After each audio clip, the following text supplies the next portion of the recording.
চলচিত চলচ্চিত্রে নৃত্য করি। পেশায় আমি ডান্সার। আমায় তেমন পয়সা দেয় না সিনেমার ফাইন্যান্সার।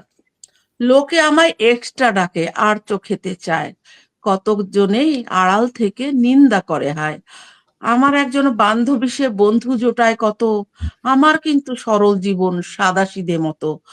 নানান ঢঙে পোশাক পরি, কড়া মেকআপ মুখে, সীমিত আয় জীবন চলে আমার দুঃখে সুখে। বিয়ের বছর খানেক পরে হলেম গর্ভবতী। এটা শুনেই বেজার হলেন আমার প্রাণপতি। ডাক্তার আমায় নৃত্য করতে বারণ করে দিলে। শরীর আমার থাকবে ভালো বিশ্রামটা নিলে। যে কয়টা দিন কামাই ছিল জামাই সাথেই ছিল। কামাই বন্ধ হবার পর সে আমায় তালাক দিল।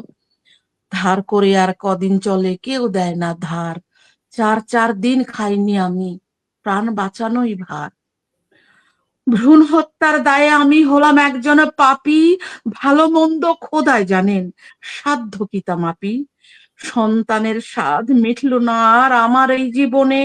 দিন হাজিরার আয়ে চলি, বড়ই কষ্ট মনে। আমি একজন ছবির এক্সট্রা, পেশার নাই সম্মান। ছিলাম তবে এই পেশাকেই বাঁচায় আমার প্রাণ। ধন্যবাদ।